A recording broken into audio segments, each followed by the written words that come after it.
ये कहानी है राजस्थान के एक छोटे से गांव की, जहां की मिट्टी में पुराने राज और अदृश्य शक्तियों का वास है। ये बात है साल 1998 की। महेश और उषा अपनी दो बेटियां 12 साल की प्रिया और 8 साल की रीना के साथ देवगढ़ में रहते थे। उनका घर गांव के किनारे पर एक पुराने बरगद के पेड़ के पास था। गांव वाले कहते थे कि वहां कोई पुरानी आत्मा रहती है। बचपन से ही दोनों बच्चियों को उस पेड़ के पास जाने से मना किया गया था और वो खुद भी उसकी परछाई से डरती थी। एक शाम महेश खेत से थका हारा लौट रहा था। उषा चूल्हे पर रोटियां बना रही थी और बच्चियां आंगन में खेल रही थीं। अचानक प्रिया ठिठक गई। उसे लगा जैसे कोई धीरे धीरे घर के पिछले हिस्से की दीवार से सटकर गुजर रहा है। उसने सोचा शायद हवा होगी या कोई जानवर, लेकिन जब वही रगड़ जैसी आवाज दोबारा आई तो उसने अपनी छोटी बहन को अपनी तरफ खींचा। सुन रही हो रीना? प्रिया की फुसफुसाहट में डर साफ था। उषा ने उनकी घबराहट देख ली। क्या हुआ बेटा?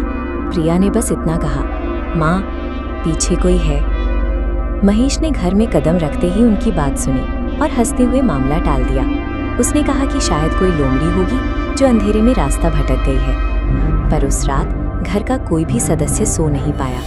अंधेरे में दरवाजे के ठीक बाहर से किसी के भारी सांस लेने की आवाज आ रही थी। रह रहकर कमरे में एक अजीब सी महक फैल जाती, जैसे ताजे फूलों को गीली मिट्टी में दबा दिया गया हो। सूरज की पहली किरण के साथ जब महेश ने आंगन का दरवाजा खोला तो उसके पैर वहीं जम गए। आंगन की धूल में उभरे हुए वो निशान आकार में बिल्कुल स्पष्ट थे।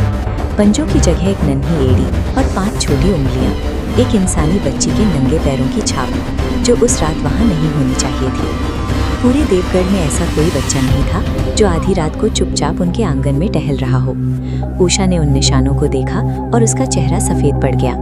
महेश ने इसे गांव के किसी शरारती बच्चे की हरकत बताने की कोशिश तो की, लेकिन उसकी अपनी आंखों में छिपी घबराहट कुछ और ही कह रही थी। कुछ दिनों तक शांति रही, पर वो सन्नाटा तूफान से पहले की खामोशी जैसा था। जल्द ही वो अनजानी ताकत और भी मुखर हो गई। रात के सन्नाटे में रसोई के बर्तन अपने आप गिरने लगते, बंद दरवाजे अचानक खड़खड़ाने लगते और कभी-कभी घर के खाली कोनों से किसी का नाम पुकारने की आवाज आती। एक दोपहर जब महेश खेत पर था और बच्चियां स्कूल में, उषा रसोई में अकेली काम कर रही थी। तभी उसे अपनी पीठ पर एक बर्फीली हवा का झोंका महसूस हुआ। उसने पलटने की हिम्मत जुटाई, पर वहां कोई नहीं था। जैसे ही वो दोबारा काम में लगी, उसे अपने कंधे पर एक हल्का सा दबाव महसूस हुआ, बिल्कुल वैसा ही जैसे कोई अपना हाथ वहां रख रहा हो। उषा चिल्लाते हुए पीछे मुड़ी और उसने देखा एक धुंधली परछाई जो पलक झपकते ही दीवार की दरारों में समा गई। उषा की चीख सुनकर पड़ोसी दौड़ कर आए, लेकिन वो बुरी तरह कांप रही थी। शाम को जब महेश लौटा तो फैसला हो चुका था। उन्हें किसी ऐसे इंसान की जरूरत थी जो उस अदृश्य दुनिया प्रकोष्ठ को समझ सके। वो गांव के सबसे अनुभवी पंडित जी के पास पहुंचे। पंडित जी ने महेश के चेहरे की शिकन देखी और अपनी आंखें मूंद ली। काफी देर बाद उन्होंने कहा, महेश, तुम्हारे घर की चौखट के अंदर कोई ऐसी रूह आ चुकी है जिसे शांति नहीं मिली है। पर कौन पंडित जी? महेश के इस सवाल ने पूरे कमरे में एक भारी सन्नाटा भर दिया। पंडित जी का शक उसी पुराने बरगद के पेड़ पर गया। उनका मानना था कि पेड़ के नीचे दबी कोई पुरानी कब्र अब जाग उठी है। उन्होंने घर की शुद्धि के लिए अगले दिन हवन करने का तय किया। अगली सुबह जब मंत्रों का जाप शुरू हुआ और घर में गंगा जल छिड़का गया तो लगा जैसे सब कुछ शांत हो जाएगा। लेकिन जैसे ही पंडित जी ने एक विशेष आहुति दी, पूरे घर का माहौल हिंसक हो गया। खिड़कियां अपने आप बंद होने लगी और चूल्हे की आग इतनी तेज भड़की कि छत तक जा पहुंची। महेश ने देखा कि घर का भारी लकड़ी का दरवाजा बिना किसी हाथ के जोर जोर से बज रहा था, जैसे कोई बाहर निकलने के लिए छटपटा रहा हो। हवा शांत हुई, पर पंडित जी के चेहरे पर चिंता की लकीरें गहरी थी। उन्होंने साफ कह दिया कि ये रूह सिर्फ मंत्रों से नहीं जाएगी, उसे शांति देने के लिए उसका सच जानना जरूरी था। राज की तलाश में महेश गांव के सबसे बुजुर्ग इंसान 90 साल के दादा रामलाल के पास पहुंचा। रामलाल ने जैसे ही उस कब्र का जिक्र सुना, उनकी आंखों में 70 साल पुराना मंजर तैर गया। वो कब्र गीता की है, उन्होंने भारी आवाज में कहा। एक ऐसी मासूम जिसे इंसाफ नहीं मिला। गीता एक गरीब परिवार की बच्ची थी। सालों पहले गांव के एक ताकतवर व्यापारी के बेटे ने उसे जबरन अगवा कर लिया था। वो बच्ची वहां से भागने की कोशिश करती रही, अंधेरे गलियारों में छिपती रही, लेकिन उस जमाने के क्रूर हाथों ने उसे पकड़ लिया। उसे इतना मारा गया कि उसकी सांसें थम गईं। बदनामी के डर से उन्होंने उसकी लाश को उसी बरगद के नीचे मिट्टी में दबा दिया। दुनिया को लगा कि वो कहीं खो गई है। दशकों तक वो रूह उसी अंधेरे में अपनी कहानी सुनाने का इंतजार कर रही थी। महेश अब समझ चुका था कि वो जिसे एक भूत मानकर डर रहे थे, वो असल में एक न्याय मांगती हुई रूह थी। जब पंडित जी ने गीता की पूरी कहानी सुनी तो उनकी नज़र घर में खेल रही प्रिया और रीना पर ठिठक गई। उन्हें समझ आया कि रूह ने इसी घर को क्यों चुना।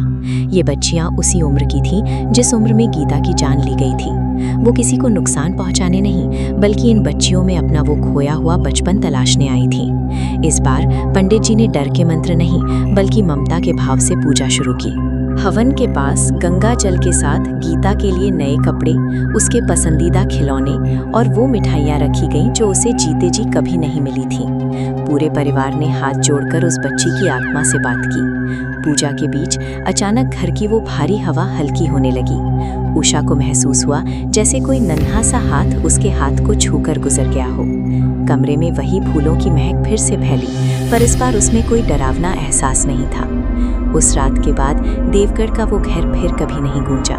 बर्तनों का गिरना और वो अजीब फुसफुसाहटें हमेशा के लिए बंद हो गईं। प्रिया और रीना अब आंगन में बेखौफ खेलती थीं। महेश और उषा ने उस दिन के बाद से हर साल गीता के नाम का भंडारा करना शुरू किया। बरगद के उस पेड़ के नीचे अब एक छोटी सी मूर्ति है, जहाँ गांव के बच्चे अक्सर फूल चढ़ाते हैं। आज भी जब शाम ढलती है और बरगद की परछाइयाँ लंबी होती हैं, तो देवगढ़ के लोग वहाँ से गुजरते हुए एक पल के लिए रुकते ज़रूर हैं। वहाँ अब कोई डर नहीं है, बस एक खामोश एहसास है कि हर रूह को डराने की चाहत नहीं होती, कुछ बस सुने जाने का इंतज़ार करती है। क्या आपके आसपास भी कोई ऐसी जगह है जहाँ की हवा में कोई अनकही कहानी महसूस होती है?